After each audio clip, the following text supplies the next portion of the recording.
ہر طرح کی حمد و ثنا اور تمام تر عظمت و بڑائی صرف اللہ سبحانہ کو زیبا اور لائق ہے، جو سارے جہان کا خالق و مالک، مدبر و متصرف اور منتظم ہے، جو سب پر مہربان، ہر وقت مہربان ہے، جو انصاف کے دن کا مالک بھی ہے۔ اے اللہ، آپ ہی کی ہم سب عبادت کرتے ہیں اور کرتے رہیں گے، اور آپ ہی سے ہم سب مدد مانگتے ہیں اور مانگتے رہیں گے۔ اے اللہ، ہم سب کو اپنی رضا والی جگہ جنت کا سیدھا اور سچا راستہ دکھا کر اس پر چلا دیجیے، یعنی نبیین، صدیقین، شہداء و صالحین کے راستے پر، جن پر آپ نے اپنا فضل و انعام فرمایا، جو نہ تو یہود کی طرح عملی کوتاہی کی وجہ سے آپ کے غضب اور غصے کی زد میں آئے، اور نہ ہی نصارہ کی طرح علم کی کمی کی بنا پر راستے سے بھٹکے۔ آمین۔ اے اللہ، ہماری اس دعا کو قبول فرما۔ درود و سلام نازل ہو تمام انبیاء کرام پر، خصوصاً آخری نبی محمد صلی اللہ علیہ وآلہ وسلم پر، آپ کی آل اور اصحاب پر۔ اما بعد، فأعوذ بالله من الشيطان الرجيم، بسم الله الرحمن الرحيم۔ نون والقلم وما يسطرون، ما أنت بنعمة ربك بمجنون، وإن لك لأجرا غير ممنون، وإنك لعلى خلق عظيم، فستبصر ويبصرون بأيكم المفتون، إن ربك هو أعلم بمن ضل عن سبيله وهو أعلم بالمهتدين، فلا تطع المكذبين ودوا لو تدهن فيدهنون، ولا تطع كل حلاف مهين، هماز مشاء بنميم، مناع للخير معتد أثيم، عتل بعد ذلك زنيم، أن كان ذا مال وبنين، إذا تتلى عليه آياتنا قال أساطير الأولين، سنسمه على الخرطوم۔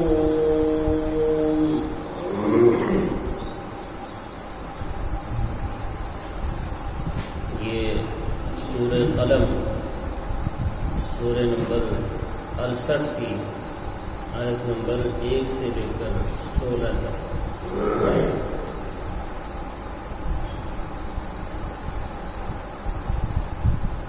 سورہ قلم کیوں نام ہے سورت کا، وہ آپ جان ہی چکے ہیں، پہلی ہی آیت میں لفظ آ رہا ہے والقلم۔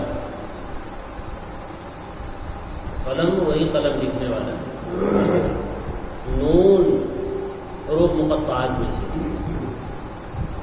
جو سورتوں کے شروع میں آتا ہے، کبھی ایک حرف آتے ہیں، کبھی 2 حرف آتے ہیں، کبھی 3 حرف آتے ہیں، کبھی 4 آتے ہیں، کبھی 5 آتے ہیں۔ تو ایک حرف سے جتنی صورتیں شروع ہوتی ہیں وہ 3 صورتیں ہیں، جس میں سے 2 گزر چکی ہیں، صاد والقرآن المجید، قاف والقرآن المجید، اور یہ تیسری صورت ہے جو ایک حرف سے شروع ہوتی ہے، حروف مقطعات، نون والقلم۔ تو نون کی کیا معنی ہے؟ واللہ اعلم بمراد، اس کے معنی اور مطلب کو صرف اللہ جانتے ہیں۔ والقلم وما یسطرون، قسم ہے قلم کی، وما یسطرون، اور ان باتوں کی جو قلم کے ذریعے سے لکھے جاتے ہیں، سطروں کے اندر ما یسطرون، جو قلم کی بھی قسم اور قلم سے جو چیزیں لکھی جاتی ہیں ان کی بھی قسم۔ کیا مطلب ہے؟ اور یہاں قلم سے کون سا قلم مراد ہے؟ قلم سے وہ قلم مراد ہے جس سے اللہ کی کتاب لکھی جاتی ہے، چاہے جس زمانے میں، قرآن میں۔ وما یسطرون، اور وہ باتیں قلم کے ذریعے سے جو قرآنی آیتیں لکھی جاتی ہیں، سطریں لکھی جاتی ہیں، قرآنی جو صفحات لکھے جاتے ہیں، یہ قرآنی صفحات گواہ ہیں، اور جس کے ذریعے سے یہ لکھے گئے ہیں سطریں یعنی قلم، وہ بھی گواہ ہیں کہ آپ مجنون نہیں تھے۔ یہ کیا بات ہے؟ جب آپ وحی پیش کرتے تھے اللہ کی طرف سے تو اس سے پہلے تو لوگ آپ کو صادق اور امین کہتے تھے، لیکن جو ہی وحی آپ کی اترنے شروع ہوئی اور آپ نے اللہ کا کلام لوگوں کے سامنے پیش کیا تو لوگ کہنے لگے دیوانہ ہو گیا، پاگل ہو گیا، پتہ نہیں کیسی بہکی باتیں کرنے لگا ہے۔ ترقی کی کوئی بات نہیں کرتا، مر جاؤ گے تو سڑ جاؤ گے تو پھر اٹھائے جاؤ گے تو اس کا حساب ہوگا، کتاب ہوگا، جنت ہوگی، جہنم ہوگی، یہ کیا باتیں کرنا شروع کر دی بھائی؟ اس سے کون سی دنیا کی ترقی ہونی ہے؟ آج ہم بھی تو یہی کہیں گے، یہ کیا باتیں کرتے ہو، اس سے کون سی ہماری ترقی ہو رہی ہے؟ ترقی کی باتیں ہی نہیں کرتے، یہی وہ لوگ بھی کہتے ہیں۔ جب آپ یہ ساری باتیں بیان کرتے تھے اور ایک بار نہیں بار بار بیان کرتے تھے، بھائی قرآن میں بار بار یہی باتیں تو آتی ہیں، جنت ہے، جہنم ہے، اٹھائے جاؤ گے، حساب کتاب ہوگا، فلاں ہوگا، یہی باتیں بار بار آئیں گی گھوم پھر کر۔ تو وہ کیا کہنے لگے پھر آپ کو؟ دیوانہ ہے بھائی، مجنون ہے، چھوڑ دو اس کو۔ تو اللہ تعالیٰ نے فرمایا کہ یہ قرآن گواہ ہے، قرآن کی سطریں گواہ ہیں، قرآن کے صفحات گواہ ہیں، اور جس قلم سے قرآن لکھا جاتا ہے وہ قلم گواہ ہیں کہ آپ مجنون نہیں بلکہ سچے رسول ہیں۔ یاسین والقرآن الحکیم انک لمن المرسلین۔ والقرآن الحکیم، قرآن گواہ ہے، اس میں قسم ہے قرآن کی، وہاں یہی ہے نا، وہاں اور کلیئر ہو گیا، اور یہاں قلم وما یسطرون کے معنی بھی کلیئر ہو گئے۔ والقرآن الحکیم، قسم ہے قرآن کی جو حکمتوں سے بھرا ہوا ہے۔ انک لمن المرسلین، یقیناً بے شک آپ رسولوں میں سے ہیں، آپ مجنون نہیں، آپ رسولوں میں سے۔ اور اس پر گواہ کون سی چیز ہے؟ خود قرآن گواہ ہے، قرآن کے صفحات گواہ ہیں۔ کوئی صفحہ ایسا آتا ہے جس میں محمد صلی اللہ علیہ وسلم سے خطاب نہ ہو، تذکرہ نہ ہو؟ تو یہ قرآن گواہ ہے یا نہیں آپ کی رسالت پر؟ بلکہ آپ کی رسالت کے لیے سب سے بڑی دلیل ہی قرآن ہے۔ بھئی نبیوں کے رسالت کو ثابت کرنے کے لیے کیا دیا جاتا تھا ان کو؟ معجزہ۔ تو محمد صلی اللہ علیہ وسلم کی رسالت کے لیے معجزہ کون سی چیز ہے؟ یہی قرآن معجزہ ہے، اس نے سب کو عاجز کر دیا ہے، اس جیسا قرآن لا نہیں سکتے، تو عاجز ہو گئے تو معجزہ ہوا۔ آپ کی رسالت کی سب سے بڑی دلیل یہ قرآن ہے کہ آپ رسول ہیں۔ اور نبیوں کو جو معجزات دیے جاتے تھے وہ وقتی ہوتے تھے۔ موسیٰ علیہ السلام کو جو معجزہ دیا گیا وہ ان کے وقت تک تھا، پھر نہیں۔ وہ عصا اگر کسی کو مل بھی جائے آج تو وہ سانپ نہیں بنے گا۔ لیکن محمد صلی اللہ علیہ وسلم کا جو معجزہ ہے کہ اس جیسی کتاب، اس جیسی آیت، اس جیسی صورت کوئی بنا نہیں سکتا، تو وہ چیلنج اس وقت سے لے کر آج تک، اور آج سے لے کر قیامت تک قائم رہے گا، تو معجزہ ہوگا۔ تو یہی قرآن دلیل ہے آپ کی رسالت پر۔ اسی کو فرمایا، بہت اہم باتیں ہیں بھائی۔ والقلم، قسم ہے قلم کی، کون سے قلم کی؟ جس سے قرآن لکھے جائیں۔ اب وہ قلم نہیں ہے تو اب جو چیزیں لکھی جا رہی ہیں جس سے بھی، وہ سب گواہ ہیں۔ اب کس سے لکھے جا رہے ہیں؟ تو ٹائپ کیے جا رہے ہیں، وہ گواہ ہے جی، وہ پریس گواہ ہے جو لکھے جا رہے ہیں، ایک آیت لکھی جا رہی ہے۔ ایک آیت آپ کی رسالت کی دلیل ہے کہ آپ رسول ہیں، مجنون نہیں ہیں۔ سورہ ہجر پارہ 14 میں گزر چکا ہے، وقالوا یا ایھا الذی نزل علیہ الذکر انک لمجنون۔ جب قرآن نازل ہونے لگا اور اس میں ایسی ایسی باتیں زبردست اور بہت دفن کلام جب پیش کیا، اور ساری دیوی دیوتائیں سب ختم، اللہ کے علاوہ کوئی طاقت ہی نہیں۔ قرآن آپ پڑھتے ہیں، سنتے ہیں تو آپ کو سمجھ میں آتی ہے کوئی طاقت ہے کسی کے بس میں کچھ؟ قرآن یہی تو پیش کرتا ہے بھائی، سب صاف میدان میں کوئی رہتا نہیں اللہ کے علاوہ۔ قرآن پڑھنے کے بعد کوئی طاقت نہیں، سب ڈھکوسلے ہیں۔ آپ پڑھتے جائیے، آپ کو سمجھ میں آ جائے گا، سب ڈھکوسلے۔ ایک اللہ کے ہاتھ میں سب کچھ ہے، یہ قرآن پیش کرتا ہے۔ تو کیا کہتے تھے؟ وقالو، کہنے لگے آپس میں، یا ایھا الذی نزل علیہ الذکر، اے لوگو جس پر یہ ذکر نازل کیا جا رہا ہے قرآن، یا الذی نزل علیہ الذکر انک لمجنون، ارے وہ دیوانہ ہے، پاگل ہے، دیوانہ ہے. تو اس کے جواب میں فرمایا ما انت بنعمت ربک بمجنون. وہ کہتے تھے جس پر یہ ذکر یعنی قرآن اترتا ہے وہ مجنون ہے. کہا فرمایا ما انت بنعمت ربک، آپ کے رب کے فضل سے آپ مجنون نہیں ہیں، انک لمن المرسلین، بلکہ آپ بے شک رسولوں میں سے. مجنون کہاں سے؟ تمام فرزانوں میں سے سب سے بڑھ کر فرزانے ہیں، دیوانے نہیں ہیں، فرزانے. ما انت بنعمت ربک، اپنے رب کے فضل سے، بنعمت مانے اپنے رب کے فضل سے، ما انت بمجنون، آپ مجنون، پاگل، دیوانے نہیں ہیں. بتائیے وقت کے پیغمبر کو لوگ کیا کہیں؟ دیوانے. کتنے دکھ اور تکلیف کی بات ہے. ایک معمولی دائی کو ہم جیسے کوئی کہہ دے، کوئی بات کہہ دے، برداشت ہوتی ہے؟ نہیں برداشت کر پاتا ہے انسان. محمد صلی اللہ علیہ وسلم جو سب سے بڑے داعی اللہ تھے، ان کو کیا کہا جا رہا ہے؟ دیوانہ، پاگل، مجنون، نہ جانے کیا کیا اور بھی چیزیں ہیں.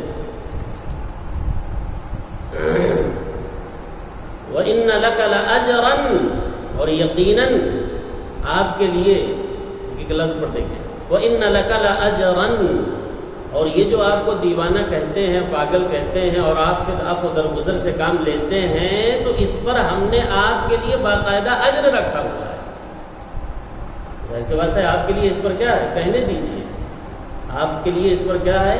اجر ہے، اجر عظیم ہے. وَإِنَّ لَكَ لَأَجْرًا، بے شک آپ کے لیے اے پیغمبر. یہ سب واحد کے سے خطاب ہو رہا ہے محمد صلی اللہ علیہ وسلم سے.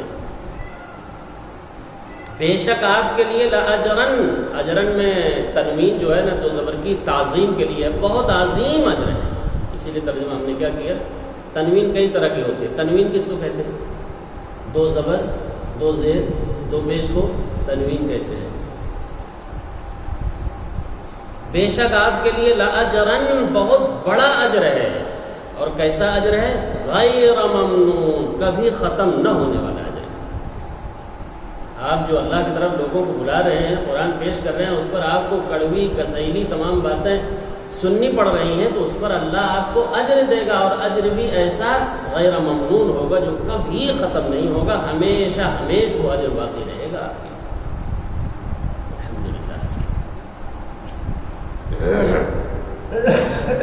وَإِنَّكَ لَعَلَىٰ خُلُقٍ عَظِيمٍ، یہ آیت بہت مشہور ہے، اکثر واعظین یہ پڑھتے ہیں.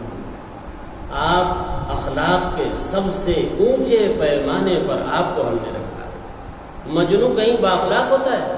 کسی کوئی پاگل ہو جائے دیکھو کسی گالیاں دیتا ہے، اس کے ساتھ اس کے بعد اخلاق ہوتا ہی نہیں. مجنون کے پاس، پاگل کے پاس اخلاق ہوتے ہیں. اور آپ سب سے اونچے اخلاق پر قائم تھے، سب سے اونچے اخلاق پر. اور وہ اخلاق کس نے سکھائے تھے آپ کو؟ اللہ نے. کیا اخلاق سکھایا؟ پورا کان خلقہ القرآن. نبی علیہ السلام کا اخلاق دیکھنا ہو تو کہاں دیکھو؟ اس قرآن میں. پوچھا گیا کہ بتائیے محمد صلی اللہ علیہ وسلم کے اخلاق کیا تھے، تو کیا کہا گیا، کیا جواب دیا گیا؟ کان خلقہ القرآن. محمد صلی اللہ علیہ وسلم کی سیرت دیکھنی ہو، محمد صلی اللہ علیہ وسلم کے اخلاق دیکھنے ہو، عادات دیکھنے ہو، تو بس قرآن پڑھتے جاؤ. سراپا قرآن تھے آپ، عملی قرآن تھے. وَإِنَّكَ لَعَلَىٰ خُلُقٍ عَظِيمٍ. مثال کے طور سے ایک آدھ آیت سن لیجیے. آپ کو حکم ہوا، اللہ نے اخلاق سکھایا، خُذِ الْعَفْوَ، اے پیغمبر عفو درگزر کو لازم پکڑیے. آپ سے خطاب ہے، عفو درگزر کو لازم پکڑیے، درگزر کیجیے لوگوں سے. خُذِ الْعَفْوَ وَأْمُرْ بِالْعُرْفِ، بھلی بات آپ کرتے رہیں. لوگ آپ کو کچھ بھی کہیں لیکن آپ کیا کہیں گے اس کے جواب میں؟ بھلی بات کریں، لوگوں کو کہنے دیں. وَأَمْرُ بِالْعُرْفِ، تیسری نصیحت کی اخلاق سکھایا جا رہا ہے. وَأَعْرِضْ عَنِ الْجَاهِلِينَ، جاہلوں سے تھوڑا کنارے رہا کریں، ان سے الجھا نہ کریں. بحث مباحثہ ایسے لوگوں سے نہ کریں جو جاہل قسم کے ہیں. وَأَعْرِضْ عَنِ الْجَاهِلِينَ وَإِذَا خَاطَبَهُمُ الْجَاهِلُونَ قَالُوا سَلَامًا، اور جب جاہلوں سے پالا پڑے نا تو سلام کر کے آگے بڑھو، ان سے الجھا نہ کرو. یہ آپ کا وقت ہی ضائع کریں گے. آپ ایک کہیں گے تو وہ 10 باتیں بولیں گے اسی جواب کو، تو آپ کیا کریں گے؟ آپ وقت ضائع کریں گے؟ یہ قرآن اخلاق سکھا رہا ہے داعی کو. فَسَتُبْصِرُ وَيُبْصِرُونَ، ان قریب ہے محمد صلی اللہ علیہ وسلم آپ بھی دیکھ لیں گے، وَيُبْصِرُونَ اور وہ بھی دیکھ لیں گے. کیا دیکھ لیں گے؟ جب ہم پردہ ہٹائیں گے تو سمجھ میں آ جائے گا کہ مجنون کون تھا، دیوانہ کون تھا، اور فرزانہ کون تھا، ہوشیار کون تھا، سب نظر آ جائے گا. ابھی پردہ اٹھنے دیجیے اور موت کے وقت ہی پتہ چل جاتا ہے کہ ہم دیوانگی میں تھے یا جس کو ہم دیوانہ کہہ رہے تھے وہ دیوانہ تھا. فَسَتُبْصِرُ بصیرت سے دیکھنا، فَسَتُبْصِرُ ان قریب، زیادہ دیر نہیں، پردہ اٹھنے میں زیادہ دیر نہیں ہے. موت کے وقت ہی پردہ کیا ہو جاتا ہے؟ سب ہو جاتا ہے. دنیا کی حقیقت بھی نظر آنے لگتی ہے اور وہ آخرت جو غیب میں ہے وہ بھی سامنے آ جاتی ہے. فَسَتُبْصِرُ ان قریب، سین آتا ہے ان قریب کے لیے. فَسَتُبْصِرُ ان قریب آپ بھی دیکھ لیں گے، یعنی آپ کے سامنے بھی ابھی غیب کی چیزیں تو ہے نہیں، آپ بھی تو غیب ہی میں ہیں. فَسَتُبْصِرُ آپ بھی اپنی آنکھوں سے دیکھ لیں گے. وَيُبْصِرُونَ اور یہ جو آپ کو دیوانہ اور پاگل اور مجنون قرآن کی وجہ سے کہہ رہے ہیں یہ بھی دیکھ لیں گے، سارے حقائق دیکھ لیں گے. بِأَيِّكُمُ الْمَفْتُونُ پھر اس وقت پتہ چل جائے گا کہ فتنے میں کون تھا اور مجنون کون تھا. مفتون ہے مجنون. بِأَيِّكُمُ الْمَفْتُونُ تم میں سے کون تھا، ائی مانے کون، تم مانے تم میں سے کون تھا، المفتون ہے المجنون، مجنون کون تھا وہ اب عنقریب پتہ چل جائے گا. یہ جو آپ کو مجنون کہہ رہے ہیں یہ مجنون ہے یا آپ مجنون ہیں پتہ چل جائے گا. کھلی آنکھوں دیکھیں گے.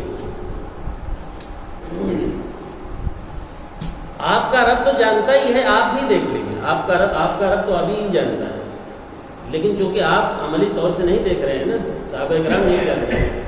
فرمایا ان ربک هو اعلم، بے شک آپ کا رب وہ تو اچھی طرح جانتا ہے جو باتیں آئندہ ہونے والی ہیں، کون کہاں جائے گا، کس کا کیا انجام ہوگا. اللہ تو آج بھی دیکھ رہا ہے.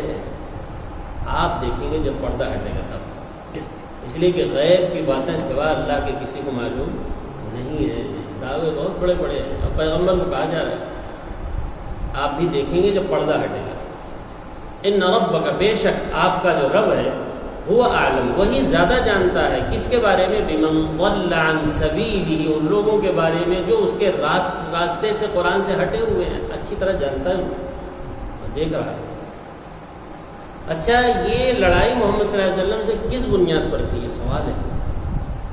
اس وحی کی بنیاد پر جب آپ یہ پیش کرنے لگے تب آپ سے لڑ پڑے گا، اس سے پہلے نہیں. اس سے پہلے کوئی لڑائی نہیں. اس سے پہلے تو صادق اور امین بڑے بڑے القاب سے نوازے جاتے تھے آپ. لیکن جو ہی آپ نے قرآن پیش کرنا شروع کیا، قرآنی توحید پیش کرنی شروع کی اور سارے معبود کچھ بھی نہیں سب ہوا میں جب اڑ گئے تب پتہ چلا ہاں یہ کیا ہو رہا ہے ہمارے ساتھ، یہ تو کوئی باقی ہی نہیں رہے. آج بھی قرآن پیش کرنا شروع کیجئے، نہ کوئی پیر بچے گا بھائی، نہ کوئی مزار بچے گا، سب پر جھاڑو پھینک دیا جائے گا. اموات غیر احیاء وما یشعرون ایان یبعثون، یہ مردے ہیں، انہیں شعور نہیں ہے. انہیں تو یہ نہیں پتہ کہ اٹھائے کب جائیں گے، تمہیں کیا دیں گے. بتائیے اس طرح کی آیتیں ہیں کون سنے گا؟ سن لیں گے مزار والے، مسلمان نہیں سن پائیں گے. ان تدعوهم لا يسمعوا دعاءكم ولو سمعوا ما استجابوا لكم، اگر آپ ان کو پکارو تو یہ سنتے نہیں، اور اگر اللہ انہیں سنا دے تو یہ تمہارا کام نہیں کر سکتے. 22 پارے سورہ فاطر میں حقیقت کھول کے بیان کر دیں. اے نبی آپ کہہ دیجئے لا املک لنفسی ضرا ولا نفعا، آپ کہیے پہلے میں اپنے نفس کے لیے نفع نقصان کا مالک نہیں ہوں، تمہارے نفع نقصان کا مالک کہاں ہوں. اللہ اکبر. یہ آیتیں بیان کر دیجئے مزاروں میں جا کے. محمد صلی اللہ علیہ وسلم کسی کے نفع نقصان کے مالک نہیں ہے، نہ وہ کسی کو نفع پہنچا سکتے ہیں نہ نقصان پہنچا سکتے ہیں، الا ماشاء اللہ بغیر اللہ کی چاہے. قل لا املک لنفسی نفعا ولا ضرا الا ما شاء اللہ ولو كنت اعلم الغیب لاستكثرت من الخیر، اگر مجھے غیب کا علم ہوتا تو میں بہت خیر جمع کر لیتا اور کبھی مجھے نقصان نہ ہوتا. لیکن مجھے بھی بہت نقصان ہوئے، غزوہ احد میں نقصان ہوا، شکست ہوئی، دانش شہید ہو گئے، تو یہ سب نہ ہوتا. یہ اس لیے ہوا کہ مجھے غیب کا علم ہے ہی نہیں. اللہ ان ربک هو اعلم، بے شک آپ کا رب ہی اچھی طرح جانتا ہے ان لوگوں کو ضل عن سبیلہ، جو اس کے راستے سے بھٹکے ہوئے ہیں، ہٹے۔ اس کا راستہ کون ہے؟ خوب سمجھ لیجئے بھائی، دھوکہ میں نہ دیں، اس کا راستہ وہ ہے جو قرآن بیان کرتا ہے، تنزیل من رب العالمین۔ ابھی سورہ یاسین تو پڑھی، یاسین والقرآن الحکیم انک لمن المرسلین علی صراط مستقیم تنزیل العزیز الرحیم۔ آپ سیدھے راستے پر ہیں، آپ رسولوں میں سے، کیوں؟ اس لیے کہ جو چیز نازل ہوئی ہے عزیز رحیم کی طرف، اس پر آپ ہیں، انک علی صراط مستقیم۔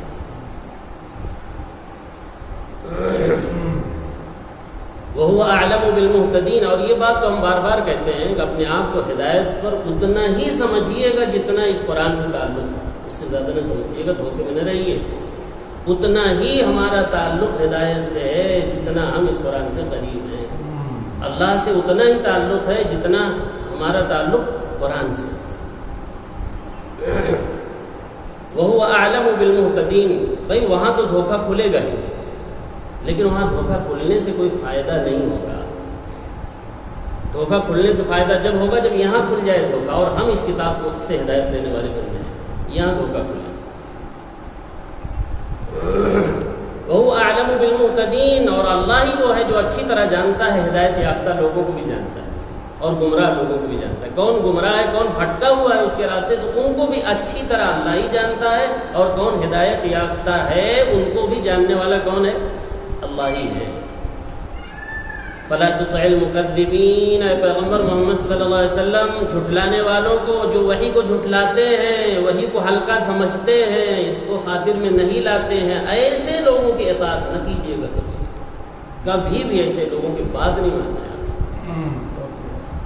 یہ مکی دور کی آیتیں ہیں جو بالکل شروع کی ہیں، جب آپ پر سخت حالات تھے اور قریب تھا کہ بہت سی چیزوں میں آپ مصلحت، چلو بھائی ٹھیک ہے، ابھی وقت کا تقاضا یہ ہے کہ تھوڑا سا نرم گوشہ اختیار کیا جائے، فوراً آیت نازل ہوئی، قل یا ایھا الکافرون، لا، ذرا بھی توحید کے معاملے میں لچک نہیں دکھائی، اور یہ جو بتوں کے معاملے میں بھی ذرا بھی سمجھوتا آپ کو نہیں کرنا ہے کہ تم بھی ٹھیک چلو ہم بھی ٹھیک، نہ نہ نہ، وہی ٹھیک ہے جو اللہ اتار رہا ہے، اس کے علاوہ کچھ بھی ٹھیک نہیں، یہ کہیے۔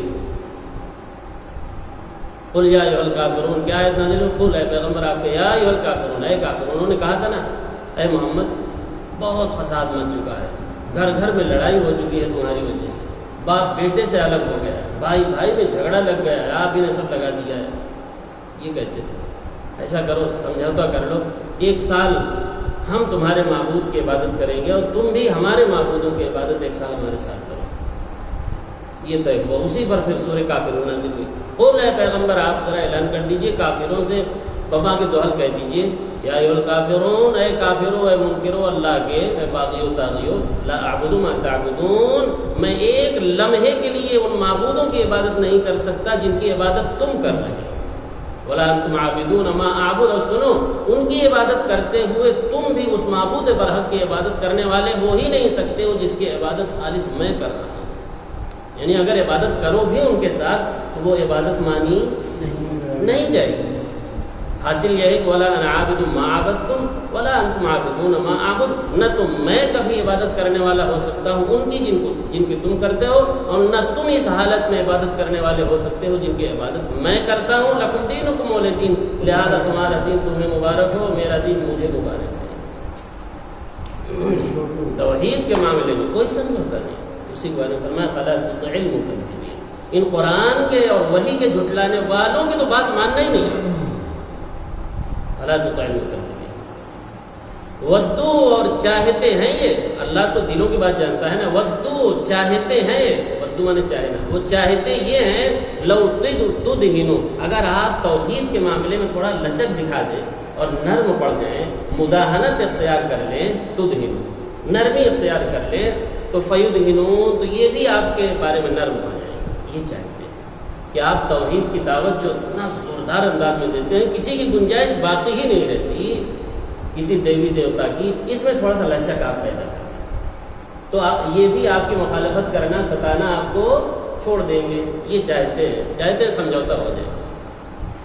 لیکن سمجھوتا آپ کو کرنا نہیں ہے، بس آپ دعوت توحید اسی طرح قرآن کے الفاظ میں آپ دیتے رہیں، ذرا بھی لچک نہیں دکھانا ہے آپ۔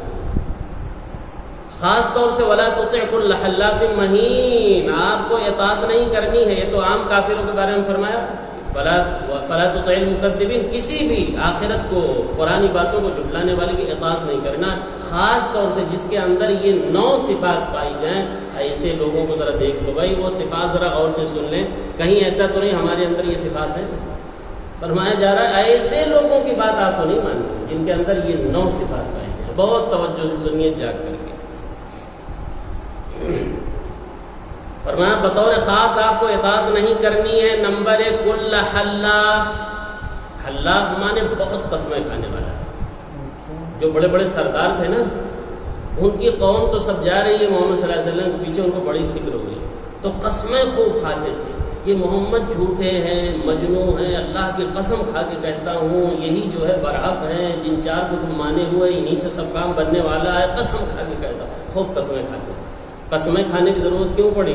اس لیے کہ اب ان کے عوام قابو میں نہیں تھی۔ عوام تو سادہ دل ہوتے ہیں نا، اصل مسئلہ تو ہر زمانے میں لیڈروں کا رہا ہے۔ قال الملأ الذین کفروا، ملا بڑے بڑے لوگ ہمیشہ مخالفت کیے ہیں رسولوں کی۔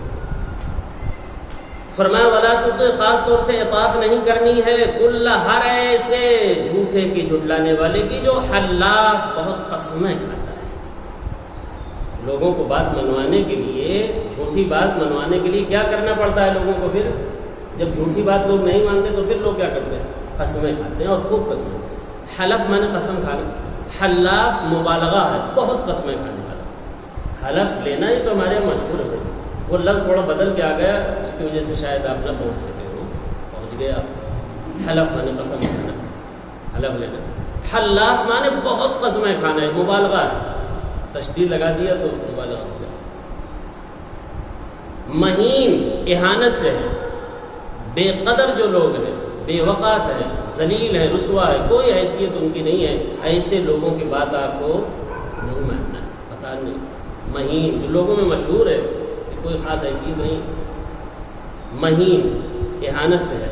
ہمازن اشارہ باز ہے، عیب جوئی کرتا ہے، طعنہ زنی کرتا ہے، مجلس میں جو نہیں ہوتا اسی کی غیبتیں کرتا ہے۔ دیکھ لیجئے مسجد کا نقشہ عجیب ہوتا ہے، آپ تھوڑی دیر دیکھ لیجئے تو بیٹھ کے غیبتیں کریں، زیادہ تر غیبتیں امام صاحب کی کرتے ہیں لوگ، بیٹھ امام کی اور اس کی فلاں کی۔ اب تھوڑی دیر جو ملتا ہے بجائے اس کی کہ ذکر کریں، ذکر نہیں کرتے لوگ، کیا کریں گے؟ بیٹھ کے غیبتیں کریں گے، بڑی بڑی باتیں کریں گے، جیسے معلوم ہوتا ہے پوری ذمہ دار یہی ہے ہر جگہ۔ ہمازن، ہمازن مانے اشاروں میں تحقیر کرتے ہیں لوگ۔ محمد صلی اللہ علیہ وسلم کو ایسے اشاروں میں تحقیر کرتے تھے وہ بڑے بڑے لوگ، دیکھا نہیں؟ حماز سے ویل لکل ہمزۃ، لمزہ سے ہے حماز۔ ہمزہ مانے طعنہ زنی کرنا۔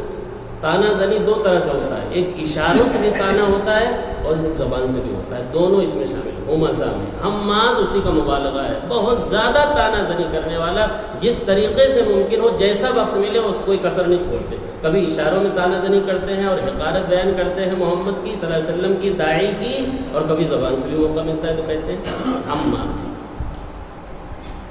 صفتیں گنتے جائیے، کہیں یہ صفت ہم لوگوں میں تو نہیں ہے۔ مشائن، مشی سے ہے، مش مانے چلنا، مشا مانے بہت چلنا۔ بنمیم، نمیم مانے نمیم کے معنی آتے ہیں چغل خوری کے، الفاظ یاد کر کے لے جائیں، یہ سب الفاظ وہ ہیں جو سب کر رہے ہیں بھائی۔ نمیم کے معنی ہے چغل خور، چغل خور بہت خطرناک ہوتا ہے بھائی، بہت خطرناک ہوتا ہے، بہت عجیب عجیب قصے چغل خوری کے لکھے ہوئے ہیں جو عام طور سے بچے چھوٹی چھوٹی کتابوں میں بچوں کو پڑھائی جاتی ہے، چغل خور کا نقصان کی طرح ہے۔ اب کئی قصے میرے ذہن میں ہیں لیکن اب وہ سناؤں گا تو یہ ترجمہ رہ جائے گا، آپ خود کتابوں میں دیکھ لیں۔ حماز مشائن بنمیم، چغلیاں کھاتا پھرتا ہے، وہ دوڑتا ہے، یہاں جائے گا وہاں جائے گا، کیا کرتا ہے لوگوں کے پاس جا کے؟ لوگوں کی چغلی کرنے کے لیے جا کے ایک ہی آدمی کے پاس بیٹھتا ہے، پہلے سے ارادہ کر کے جاتا ہے کہ میں جا رہا ہوں فلاں کے پاس، فلاں کے بارے میں ہمیں کچھ خلاف بات کرنا ہے، اس کے لیے تو محمد صلی اللہ علیہ وسلم کے خلاف بات کرنے کے لیے جو بڑے بڑے سردار اور لیڈر قسم کے لوگ تھے جمع ہوتے تھے، آپس میں ایک دوسرے کے پاس جاتے تھے اور کرتے کیا تھے؟ مشائم بنمیم، محمد صلی اللہ علیہ وسلم کی چغلی کے لیے چل کر جاتے تھے۔ اللہ اکبر، مشائم بنمیم، کچھ لوگوں کا یہی کام ہوتا ہے، ان کے پاس بھی ان کے پاس بھی، کس لیے جا رہے ہیں؟ چغلی کرنے کے لیے، اور کوئی کام نہیں۔ بہت اہم باتیں آگے سنیے، اللہ کتنا ناراض ہے اور کس بات پہ ناراض ہے وہ آگے آ رہا ہے، وہ بات آگے آ رہی ہے،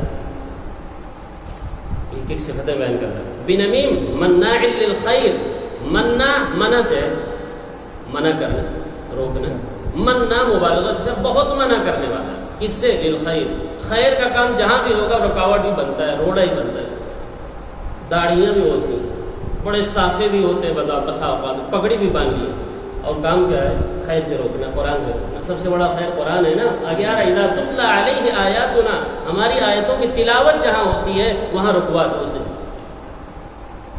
جی فلاں نہ ہونے پائے، فلاں نہ ہونے پائے، دیکھو بھائی جمعہ کا خطبہ نہ ہونے پائے، یہاں عید نہیں ہونا چاہیے، فلاں کیا ہوتا کیا ہے بھائی؟ یہاں قرآن کے علاوہ کوئی بات ہوتی نہیں، لیکن آپ ایسے لوگوں کو بھی دیکھیں گے، ایسے چہرے بھی دیکھیں گے جن کی پوری کوشش ہے سب رک جانا چاہیے، ہونا نہیں چاہیے، ایک ایک آدمی سے باقاعدہ تبلیغ کرتے ہیں جی۔ تو کیا فرمایا؟ مناع، بہت منع کرنے والا، کس چیز سے رکاوٹ بنتے ہیں؟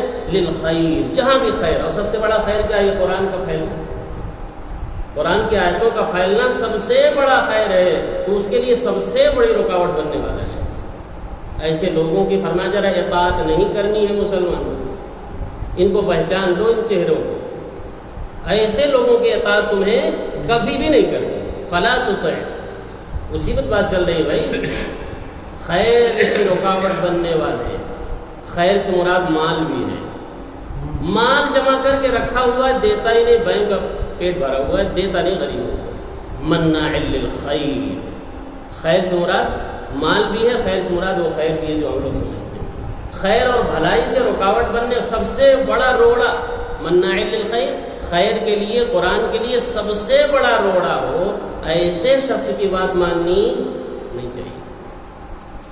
مناع للخیر وہ سب سے بڑا بخیل ہے، مکھی جوز ہے، اور مال کو دبا کے رکھے ہوئے ہے، غریبوں، فقیروں، مسکینوں، اور جہاں جہاں حقوق ہے دیتا، یہ بھی مطلب دونوں ہے۔ اور کیا ہے؟ وہ معتد، لوگوں پر ظلم زیادتی کرتا ہے، اور کیا صفت ہے اس کی؟ لوگوں پر ظلم زیادتی کرنے والا، حد سے گزرنے والا، اور لوگوں پر ظلم زیادتی کرتا ہے، یعنی حقوق العباد کی ادائیگی نہیں کرتا۔ اور اثیم، اس معنی گنہگار ہے، گناہوں میں ڈوبے ہو، سود لیتے ہیں، ساری چیزیں، جتنے بھی بدماشیاں ہیں جی، مال دیکھیے، آنے کے ذریعے دیکھ لیجیے، چوری چماری، ایک کام بھی ٹھیک نہیں، اثیم گنہگار بھی ہے،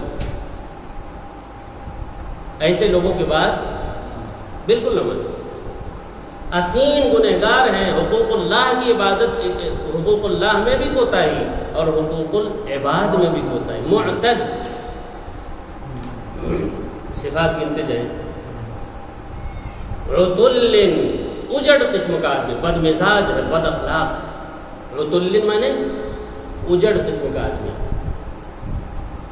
یہ لفظ یاد کریں، بہت زبردست الفاظ ہیں، عتل، بد مزاج، سخت دل، سنگ دل، اجڑ، گنوار قسم کا آدمی، ایسے گنواروں کی بات نہ مانو اے پیغمبر۔ بعد ذلک زنیم، اور ان سب کے بعد آخری بات سنو، بدنام زمانہ بھی ہے، چوری میں، چماری میں، بد اخلاقی میں، سب میں بدنام ہے، ایک کام بھی ٹھیک کچھ نہیں، سارا ہر کل ٹیڑھی ہے۔ بعد ذالک زنیم، بدنام زمانہ بھی ہے، زنیم ویسے زنا سے ہے، ان چیزوں میں بھی مشہور ہو گئے، اللہ اکبر، پورا گھرانہ پتہ چلا اسی مشہور ہے، بعد ذالک زنیم، ان سب کے بعد زنا بھی کرتے ہیں، ظاہر سی بات ہے جب مال صحیح نہیں ہوگا تو اور کیا اچھے کام کریں گے، کام برا ہی کریں گے، اللہ اکبر۔ تو فرمایا کہ اس وجہ سے بات مان لیں کہ مال والا ہے، بیٹے والا ہے، محمد نانا نانخان دامالی و بنین، بات صرف اس وجہ سے مانے، جبکہ حال یہ ہے جو ابھی بیان ہوئی صفات یہ صفات ہیں، اور بات صرف کیوں مانی جا رہی ہے ان کی؟ ان کان ذا مال، کے بس تھوڑے سے مال والے ہیں، وہ مال بھی کیسے آیا ہے اس کو تو چھوڑ دیجئے، بس مال والے ہیں اس لیے ان کی بات مان لی جائے دین میں؟ بالکل بالکل اطاعت نہیں کرتا۔ ان کان ذا مال، دین میں ایسے لوگوں سے مشورہ کرنا سوائے بے دینی کیا آنا ہے بھائی؟ ایسے لوگوں سے مشورہ دین میں صرف اس وجہ سے کہ مالدار ہیں، ان کان ذا مال، مال والے ہیں، بس اتنا ہی، وہ بنین، 2-4 بیٹے، جہاں دیکھو وہی مشورہ دین کے بارے میں، اس ایسے لوگوں کے اطاعت نہیں کرنے لگا۔ ان کان ذا مال و بنین، بھائی اللہ کی ناراضگی اتنی کیوں ہے؟ سنیے وہ وجہ، یہ سن کے جائیے۔ فرمایا اذا تتلی علیہ آیاتنا، بات یہ ہے اصل، یہ وہ لوگ ہیں جب ان کے سامنے ہماری آیتوں کی تلاوت کی جاتی ہے تو کیا کہتے ہیں وہ؟ قال اساطیر الاولین، ان کو سمجھایا جاتا ہے کہ پچھلے قوموں کو اللہ نے ایسے ایسے ہلاک کیا ہے، تو اس پر کیا کہتے ہیں معلوم ہے؟ کہتے ہیں ارے جی یہ تو قصے ہیں قرآنوں کے۔ اساطیر الاولین مانے یہ تو فرسودہ قصے ہیں، بہت زمانے کے سنتے چلے آ رہے ہیں، چلو نئی بات سناؤ، چھوڑو اسے، یہ کہہ دیتے ہیں۔ ساری ناراضگی اللہ کی اس بنیاد پر ہے کہ اللہ کی کتاب کے ساتھ ان کا یہ رویہ ہے۔ اللہ اکبر، آپ نے غصہ دیکھا تھا؟ اذا تتلی علیہ آیاتنا، جب ہماری آیتوں کی تلاوت کی جاتی ہے اس شخص کے سامنے تو کیا کہتا ہے قرآن کے بارے میں؟ قالا، کہتا ہے اساطیر الاولین، یہ تو پہلوں کے فرسودہ قصے ہیں جی، اور کچھ نہیں۔ آخری بات اللہ نے کہا سنو، یہ جو ناک اونچی کرنے کے لیے اپنی بات چلانے کے لیے بات کر رہے ہیں، ہم ان کی ناک پر ہی آخرت میں داغ لگائیں گے، بدنما نشان لگائیں گے، تاکہ ساری دنیا کے لوگ دیکھیں کہ یہ سب سے زیادہ ذلیل انسان ہے اللہ کی نظر میں۔ سنسمہ علی الخرطوم، خرطوم کے معنی آتے ہیں بھائی اسے سونڈ کے آتے ہیں، خرطوم معنی سونڈ، یہاں ناک کو اللہ نے حقارت کے لیے سونڈ کہا ہے، ہم اس کی سونڈ پر یعنی اس کی ناک پر، اس کی ناک کو آخرت میں داغیں گے سب کے سامنے، جو ہمارے قرآن کے بارے میں اس طرح کہتا تھا، پہلوں کی فرسودہ باتیں ہیں کہ اس کی ناک پر، سونڈ کہا، اس کو ناک نہیں کہا اللہ نے، اللہ کی ناک بھی کہہ سکتے، لیکن حقارت کے لیے اللہ نے کیا کہا؟ اس کی سونڈ پر۔ ناک اونچی کرنے کے لیے تو بہت سے کام کرتے ہیں لوگ نا، لیکن آخرت میں ناک کٹ ہی جانی، ناک کٹنے نہ پائے، اسی کے لیے بہت سارے کام ہیں، اور اللہ نے کہا آخرت میں ناک کٹنے ہی والی ہے تمہاری۔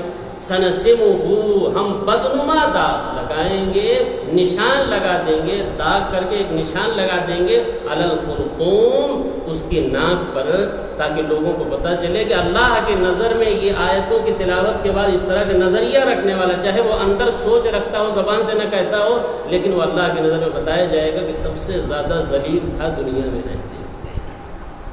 اللہم احفظنا، اللہم ارحمنا بالقرآن واجعله لنا إماما ونورا وهدى ورحمة، اللهم ذكرنا منه ما نسينا وعلمنا منه ما جهلنا وارزقنا تلاوته آناء الليل وأطراف النهار واجعله لنا حجة يا رب العالمين۔